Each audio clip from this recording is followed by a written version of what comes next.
Good morning my dear students, आप सभी लोगों का मेरे यूट्यूब चैनल में बहुत बहुत स्वागत है। आज मैं वीडियो को आगे बढ़ाता हूं और नेक्स्ट क्वेश्चन की ओर आ रहे हैं। ठीक है, हम लोगों ने पिछला वीडियो में 6 नंबर क्वेश्चन तक कर चुके हैं। आज मैं 7वां प्रश्न को देख रहा हूं। आपका प्रश्न आपके स्क्रीन पर मिल जाएंगे। ठीक है, देखिए 7 नंबर प्रश्न क्या है, बढ़िया समझिएगा। पढ़िए क्वेश्चन। चाय के मूल्य में 10% कमी होने पर एक व्यापारी ने 22,500 में 25 किलोग्राम चाय अधिक खरीद सकता है। देखिए बोल रहा है कि 10% का मूल्य गिर गया, चाय का मूल्य 10% गिर गया। तो 10% गिरा तो वो क्या क्या कितना अधिक खरीद लिया? 25 केजी चाय अधिक खरीद लिया। ध्यान रखिएगा। ठीक है, 10% की वो क्या क्या चाय के मूल्य में दाम गिर गया। मान लीजिए जो भी किलो था, अगर 100 रुपया किलो था तो 10% गिर गया, 90 रुपये किलो हो गया। तो 10% अगर चाय का रेट गिर गया, जिस वजह से कस्टमर को क्या हो रहा है ना कि 25 केजी चाय अधिक मिला।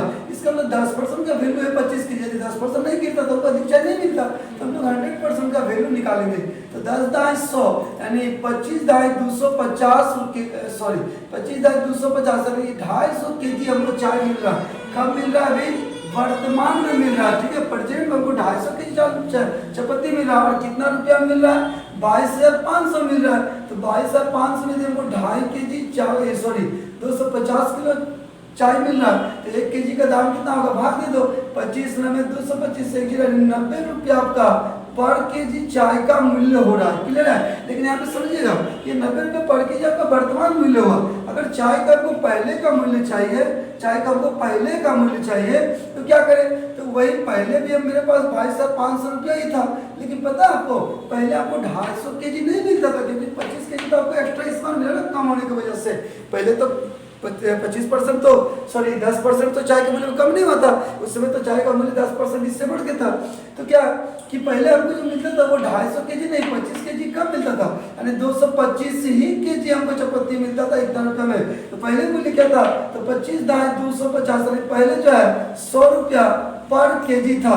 यदि आपका प्रश्न में लिख दे कि वर्तमान मूल्य क्या है, तब का 100 आंसर होगा और पहले मूल्य क्या था तो 90 आंसर होगा। इस तरह के प्रश्न जब भी आपके एग्जाम में आएंगे तो इस चीज का जिक्र जरूर किया जाएगा। ठीक है, चलिए देखिए मेरे प्यारे बच्चों, नेक्स्ट क्वेश्चन को हम लगाते हैं। ठीक है, बहुत अच्छा क्वेश्चन है। बढ़िया क्वेश्चन क्या है? एक व्यक्ति ने एक वस्तु 25% हानि पर 6,750 में बेची। देखिए बोले 6,700 में उन्होंने वस्तु बेच दिया, 25% हानि पर बेचा। इसका मतलब क्या है? उसको मिला कितना परसेंट? 75%। क्योंकि 100% जो ना वो आपका अपना है। और बोल रहा है कि 6,750 से बेचता है तो 25% हानि होता है। इसका मतलब है कि उसको 75% का वैल्यू मिला। ठीक है, तो यदि वह इसे 15% लाभ पर बेचता तो इसका क्रय मूल्य विक्रय मूल्य कितना क्या होता है? देखिए 15% लाभ पर बेचेगा तो डायरेक्ट आप 115% का वैल्यू निकालेंगे, क्योंकि 100% आपका सीपी आएगा और 15% लाभ चाहिए तो ऐड कर दीजिए सी में। ठीक है, तो 115% का वैल्यू निकालेंगे और इस तरह भाग दीजिए तो आपका आंसर होगा 10,350, यानी आपका विक्रय मूल्य होगा 10,350 रुपया। देखिए 9 नंबर प्रश्न का जब लोग देखते हैं, पढ़िए क्वेश्चन को। क्या है क्वेश्चन? ए किसी वस्तु को 15% लाभ पर बी को बेचता है। ए जो है कोई वस्तु बेच रहा है बी को 15% लाभ पर, यानी 115% भी है, इसको सामान बेच दिया। बी इसे 10% हानि पर सी को बेचता है। बी भी इस सामान को बेच दिया सी को, लेकिन ये 10% हानि में बेचा। ठीक है, यदि सी ने इसके लिए 5,117 सॉरी 517.50 का भुगतान किया हो। ठीक है, 517 रुपया 50 पैसा का भुगतान किया। सी ने इस सामान को खरीदा 517 रुपया 50 पैसा में खरीदा। ठीक है, तो ए ने इसे कितने रुपये में खरीदा? तो पूछा जा रहा है कि ए ने जब खरीदा था तो कितना में खरीदा था। देखो मेरे प्यारे बच्चों, ए बी को एक सामान बेचता है 15% लाभ पर, और बी क्या करता है ना उस सामान को सी को बेच देता है 10% हानि पर। और सी इसको जब खरीदता है तो उसको 517 रुपया 50 पैसा का भुगतान करना पड़ता है। और पूछा गया कि ए जब खरीदा था जिससे, वो कितना में इसे खरीदा था ना। तो देखिए क्या करना है ऐसे प्रश्न में, 517 रुपया 50 पैसा पहले आप लिख दीजिए। अब देखिए हमको यहाँ से यहाँ और यहाँ से यहाँ, हमको नेक्स्ट स्टेप हमको दिया हुआ है। आगे का प्राइस दिया हमको, इनका चाहिए, पीछे हमको चाहिए, क्या चाहिए, पीछे। तो कितना स्टेप है, तो 1 1 2, यहाँ 2 जगह है, यानी 2 पीछे का तो 2 डैश दीजिए, और पहले का पूछेगा तो 100 पहले दीजिए, मतलब 100 ऊपर रख दीजिए। यदि बाद का मूल्य चाहिए था तो 100 आप नीचे रख सकते थे। और बोले 15% जब लाभ पर बेचा तो आप यहाँ 115 लिखिए, और यहाँ 10% हानि पर बेचा तो आप इसको 90 लिखिए, हमेशा 100 से कंपेयर करिए।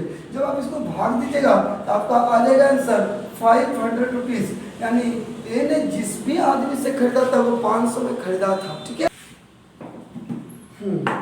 ठीक है लोग, नेक्स्ट क्वेश्चन 10 नंबर को हम लोग देखते हैं, पढ़िए क्वेश्चन को। एक वस्तु को 1754 रुपये में बेचकर उतना ही लाभ प्राप्त होता है जितनी उसे 1492 रुपये में बेचकर हानि होती है। देखिए, एक व्यक्ति एक सामान बेचता है, तो पहले वो व्यक्ति कोई सामान खरीदता है, वो किसी वस्तु को कॉस्ट प्राइस होता है, जब वो उस सामान को बेचता है, कितना बेचता है, 1754 रुपया में जब वो उस सामान को बेचता है, तो उस व्यक्ति को बोला उतना ही रुपया का लाभ होता है जितना उसको 1492 बेचने पर हानि होती है। बोला वस्तु का क्रय मूल्य क्या है। फिर से मैं one second repeat my statement, please listen everyone politely. एक व्यक्ति है, वो एक सामान खरीदा है, ठीक है, तो वो सामान को क्या बोल रहा है ना, 1754 में यदि वो बेचता है तो उसको उतना ही रुपया का लाभ होता है, उतना ही रुपया का लाभ होता है जितना कि जब वो 1492 बेचने पर हानि होती है। मान लीजिए कि 1754 पर, मान के बता रहे, मान लीजिए 1754 पर बेचने पर यदि 100 का लाभ होता है तो 1492 बेचने पर 100 की हानि होती है। कहीं ना कहीं प्रॉफिट और लॉस जो है दोनों इक्वल है। तो ऐसे प्रश्न में पूछने का ना सीपी मांगे तो प्लस करके आप आधा कर दीजिए, मिड पॉइंट निकाल दीजिए, जोड़िए, क्या होगा, जोड़ेंगे तो लगेगा 4 2 6 9 5 14 के 4 हाथ में 1, 4 7 11 12 2 हाथ में 1 1 2 और 1 3, यानी 3246 बटा 2। जब भाग देंगे तो 2 16 32 2 3 4 2 3 6, यानी वस्तु का जो क्रय मूल्य होगा वो 1623 रुपया होगा। नंबर 11 को देखते हैं हम लोग, ठीक है। एक वस्तु को 996 में बेचने पर प्राप्त लाभ तथा उस वस्तु, देखिए कोई भी वस्तु कॉस्ट प्राइस होता है, जब उसको बेच रहा है, कितना बेच रहा है, 996 रुपया में बेच रहा है, ठीक है। तो बेचने पर प्राप्त लाभ तथा उस वस्तु को 894 रुपये में बेचने से हुई हानि दोनों समान है, ठीक है। कोई वस्तु कॉस्ट प्राइस होता है, जब वो उसको 996 में बेचता है तो जो भी लाभ होता है वो 894 पर बेचने पर जो हानि होते हैं उनके वो बराबर है, प्रॉफिट और लॉस बराबर है।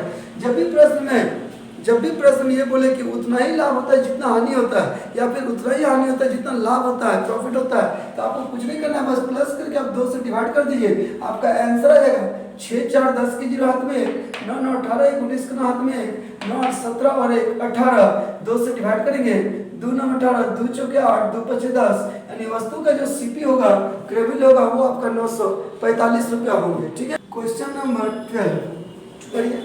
एक कपड़ा विक्रेता 10 रुपये प्रति मीटर का लाभ कमाकर, देखिए वो 10 रुपया जो है, 10 रुपये पर मीटर, प्रति मीटर का लाभ कमाना चाहता है, कमाकर 12,325 रुपये में, 12,325 रुपये में 145 मीटर कपड़ा बेचता है, यानी वो कपड़ा बेच दिया, सेलिंग प्राइस हो गया 12,325 रुपया में वो बेचा।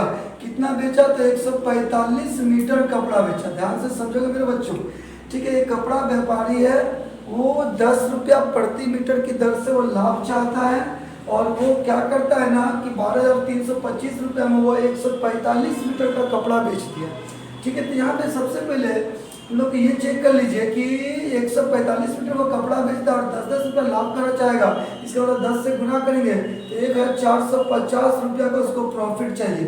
उसको कितना प्रॉफिट चाहिए, 1,450 रुपया का उसको लाभ होगा, क्योंकि 10-10 रुपया लाभ होगा और 145 मीटर है, हर मीटर में उसको 10 रुपया लाभ चाहिए, तो 1,450 रुपया लाभ चाहिए। तो वो बेचा कितना में, तो पूरा 12,325 से बेचा, तो बेचा तो उसको लाभ हुआ है ना, तो लाभ कितना हुआ है, पूरा कि 1,450 रुपया का लाभ हुआ। तो लाभ यदि हम हटा देते हैं, इतना बेचे यदि लाभ को हम हटा देते हैं तो यहाँ 5 होगा, 12 में 5 गया तो 7, यहाँ पे बच गया 2 2 12 में 8 गया तो 4 गया तो 8, 1 में 1 गया 0 और यहाँ 1 यानी 10 है 875, 10,000 जो है 875 रुपया आपका क्या निकल जाएगा मेरे बच्चों, सीपी निकल जाएगा। कैसे भाई, जब आप 12,325 बेचते हैं और आपको लाभ हुआ 1,450, क्योंकि इतना में इतना बेचे थे तो लाभ को हटा दीजिए, आपका सीपी हो गया 10,875 रुपया। यानी इतना में आप खरीदे थे तो क्या खरीदे थे, कपड़ा। कितना मीटर खरीदे थे, 145 मीटर। तो जब हम 145 मीटर से इसको भाग दे देंगे तो पता चलेगा कि 1 मीटर का मेरा क्रय मूल्य क्या था, सीपी क्या था। जब हम इसको 10,875 को 145 से यदि भाग देंगे तो आपका आ जाएगा 75 रुपीज पर मीटर आपका सीपी हो जाएगा। ठीक है मेरे बच्चों, तो आज के लिए मैं वीडियो को यही विराम देना चाहता हूँ। मेरे पास थोड़ा वक्त की कमी हो गया, सॉरी। ठीक है, तब तक के लिए आप लोग मेरे वीडियो को देखिए, बिल्कुल देखिए। और मेरे बहुत सारे वीडियो छोड़ चुके हैं, करीब करीब 60+ वीडियो होने चला। आप लोग सारे वीडियो को देखिए और अच्छा लग रहा है तो लाइक शेयर कमेंट जरूर करें। थैंक यू सो मच मेरे वीडियो को देखने के लिए, धन्यवाद।